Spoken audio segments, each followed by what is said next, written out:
Vamos lá. Peraí. Bom, o que eu tenho aqui, ó? Para vocês eu tenho... Todo mundo já viu o Composer? Todo mundo conhece o Composer ou não? Gerenciador de pacote, tipo Pair. Então, o Composer que eu tenho aqui, cara, eu usei simplesmente dois caras, o Behat e o PHP Unit. Configuração de autoload lá pro código que eu vou criar mais tarde, né? Tá bom? Beleza. O que eu fiz? O Behat... Tem alguém aqui que nunca viu o Behat? Não sabe do que se trata? Tá bom.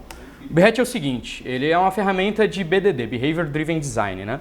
Você vai começar o quê? Você tem uma feature, se vocês conseguirem ler aí, essa é a descrição da feature que eu tenho, tá? Que eu quero testar. Isso aqui é blá blá blá Whisker Sachê, é descrevendo o que eu vou estar fazendo aqui dentro, tá? Aí eu vou ter os cenários, que são meus cenários de teste mesmo. Aqui no começo eu descrevo mais ou menos qual que é o objetivo desse teste, né? O que a gente vai testar e aí vamos descrever ele. Given a class that does greetings, né? Tipo, a gente vai ter uma classe que vai saudar alguma coisa. Quando a gente saudar o Seven Masters, ele tem que me retornar Hello Seven Masters. Teste simples, beleza? Todo mundo consegue fazer o Hello World lá, clássico. Tá. O que é bacana desse cara aqui? Quem trabalha numa equipe relativamente grande, vocês têm uma equipe normalmente de teste ou de Quality Assurance. O pessoal consegue pegar isso aqui e ver realmente os cenários de teste. Com isso aqui, a gente vai fazer uma classe PHP, mas a gente pode também navegar no navegador, fazer assert de se determinado elemento existe, preencher um formulário. Essas histórias, o texto aqui você faz o que você quiser do outro lado, tá? O Behat já tem esse negócio. Se a gente rodar, eu já instalei o cara aqui, né? Se a gente rodar aqui o Behat, depois que a gente instalar com o Composer, esse cara, a gente vai ver esse output aqui, ó. Vamos começar. Primeiro ele descreveu, certo? O que a gente tem lá, o arquivo de feature que a gente está rodando. A gente pode ter vários arquivos de features, né? Cara, isolando as features aí. E aí ele falou, ó, cara, você tem um cenário indefinido, né? E 3 steps também definidos, que são os steps são esses caras aqui. Aí ele deu um código para você colocar na classe de feature, beleza? Classe de feature, o que ele faz? Você dá um behat init, menos init, que eu não vou dar aqui agora porque senão eu vou me ferrar. Ele vai criar uma classe para você e você vai jogar esse código lá dentro.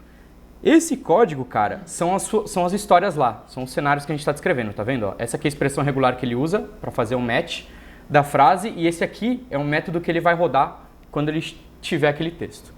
Beleza? Vamos preencher esse cara aí para...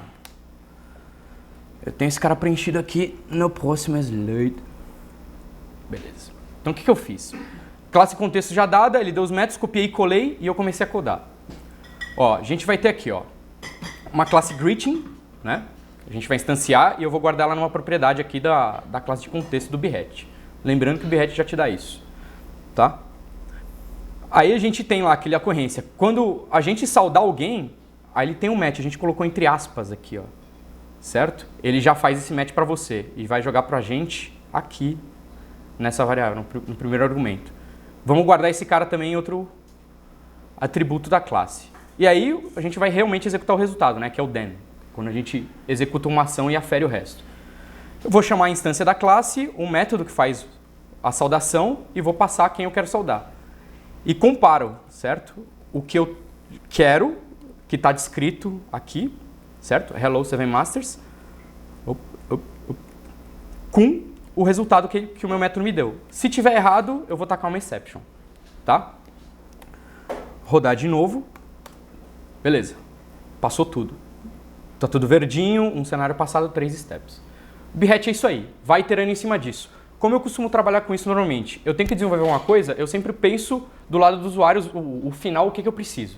Descrevo aí. Eu não preciso escrever certinho desde o começo, mas eu preciso expressar o que eu quero. Depois que eu expressei o que eu quero, eu tento resumir e deixar isso conciso. E aí eu começo a codar os cenários. Tá ok? A merda disso aqui é que você vai ter alguns casos. Por exemplo, e se eu passar um nome errado? E se eu quiser tratar um bug e perder o teste? O importante do teste é o seguinte, o F5, o vardump, o varexport, todos eles são métodos de teste também. O problema com eles é que você não vai deixar eles no meio do código, você vai jogar eles fora. A sacada toda do Behat, do PHP Unit, das ferramentas de teste, é guardar eles para você. Guardar esse conhecimento que você tem quando você estava fazendo o código, de como ele tem que se comportar. Entendeu? Muito mais fácil de manter depois. Você olha um teste e fala, puto, o teste precisa fazer isso. Entendeu? Vamos ver como é que funciona o teste do PHP Unit lá. Beleza. Opa. Color words. Slide, eu quero a diferença para o slide 2. Então, o que eu fiz aqui? Né? A diferença para o código antigo que a gente tinha. Eu criei uma classe, tá vendo? Ela não existia antes. Criei uma classe lá em teste, no diretório raiz, PHP greeting test. Que eu tenho a classe de greeting lá. Tá? Eu não mostrei ela porque é muito simples. Se vocês quiserem, depois no final a gente vê. Começar o teste aqui. O teste no PHP Unit é uma classe. Você estendeu, classe de teste PHP Unit. Todo método que começar com teste é um teste. Então aqui a gente tem um teste de dependência. Por que eu tenho o costume de fazer isso aí? Pode ser que o código quebre no meio de tudo, certo? O que acontece se o código quebrar? Se o PHP quebrar, o PHP Unit também quebra. O código PHP. Tenta evitar isso ao máximo, esse comportamento de quebrar ao máximo. Por quê? Porque se ele quebrar, você não consegue rodar a suíte inteira. Você perde toda a métrica de cobertura, em que teste parou, em que teste não parou, o que você tem funcionando e o que você não tem. Ok? Então, eu primeiro testo se a classe existe. A metodologia de TDD lá. Fala, vou escrever primeiro o teste antes da classe propriamente dita. Classe existe? Se ela não existir, eu vou marcar o teste como skipped. Beleza? Esse teste não vai passar. Criar um teste novo. Vou falar, eu vou testar se a saudação alguém funciona. Estou fazendo o mesmo teste lá do Behat no PHP Unit também. Só para a gente exemplo. Instancia a classe. Esse aqui é quem eu vou saudar. E aí você tem os métodos de verificações ou asserções do PHP Unit. São asserts. Cara, tem uma penca. Sério. Se você quiser achar um cara 2 níveis lá dentro de um array gigantesco, ele tem um assert específico para isso aí. Tá? Tipos de classe, atributos iguais, se o método é privado, né? Ele tem tudo que vocês puderem imaginar. Então eu vou fazer o assert do quê? Ó? Eu estou esperando essa string, certo? Hello, a variável lá do alguém. E aí eu vou chamar a instância, né, da minha classe com o método que eu quero testar realmente e ver se ele está retornando isso que eu estou esperando. Beleza? Um teste simples. Sacadinha aqui. Esse teste, ele depende do teste de dependencies. Se o teste de dependência falhar, esse teste não é rodado, porque eu preciso dele. Tá ok? Vamos lá. Vamos rodar o PHP Unit para ver como é que funciona. Ele está lá em bin, PHP Unit. Eu preciso passar o diretório onde estão os testes. Estão aí no teste. Passou 2. Beleza? 2 testes. Deixa eu mostrar aqui que ele tem que ter o... Não. Deixa eu mostrar a classe de saudação para vocês. Tá aqui. Esse é o cara que faz aquele teste passar. Certo? E se essa classe não existisse? Vamos lá. Greeting 2. A classe não existe mais, certo? Ó. Ele escapou o primeiro e o segundo não rodou. Minha suíte inteira continuou rodando, certo? E eu tenho resumo. Se eu quiser ter o coverage depois, eu posso fazer isso. Ó, coverage text. Aí ele vai dar pra mim. Falou, ó, tá cobrindo porcaria nenhuma. Se eu voltar lá, a gente vai saber isso aqui, ó. Como eu não especifiquei quais são as classes do meu projeto, através de um phpunit.xml, que você descreve para ele, ele pegou todas as classes que foram utilizadas durante a suíte de teste, até a suíte de teste rodar, que é o autoload do Composer. Mas aqui, ó, 100% a nossa classe PHP Greeting, 100% testada, 100% das linhas, 100% dos métodos. Ele gera um relatório HTML para você também, integrar, depois tal. Tá? Só que o teste unitário, diferente do teste de comportamento, ele não é só isso. A gente não quer testar só uma feature, só se para o cliente isso funciona. A gente quer manter um negócio para a gente. Certo? Então, é isso que é o slide 4. Cadê aqui? Um diferenciado 3. O que eu fiz aqui? Primeira coisa, se o cara passar um nome muito curto lá no greeting, é uma validação que eu coloquei. Falei, ó, se tiver menos de 3 letras, exception. Esse cara, você não roda, tem um problema. Tá? E aí eu fiz um teste para garantir que essa linha aí funciona. Né? Test greeting invalid someone. Passei o nome de uma pessoa lá com, menos de 3 caracteres, né? Fiz e executei. E tem uma notation aqui em cima, né? Que eu espero esse exception aqui, invalid argument exception, certo? Então, se a gente rodar isso aqui agora... Terminal. Já estava nele. Vamos lá, PHP Unit, sem o coverage dessa vez. Eu vou rodar lá no diretório de teste. Ok? Passou tudo. Eu quero saber quais os testes que estão rodando. Tem um formato bacana para isso. Teste docs. Preciso escrever certo. Tá aqui. Todos os testes estão rodando daquela nossa classe de testes. Ok? Falta mais uma coisa. E se a gente pegar um bug específico de um cara que faz um... Só tem mais um slide.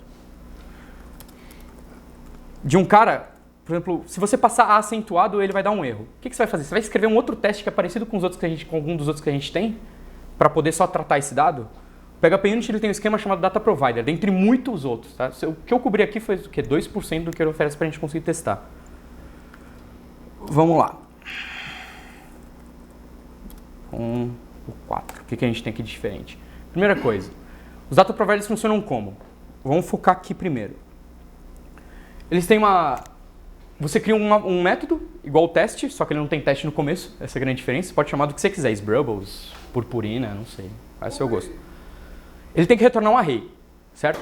O conteúdo desse array, cada item do conteúdo desse array aqui de fora é uma chamada no método de teste que vai usar ele.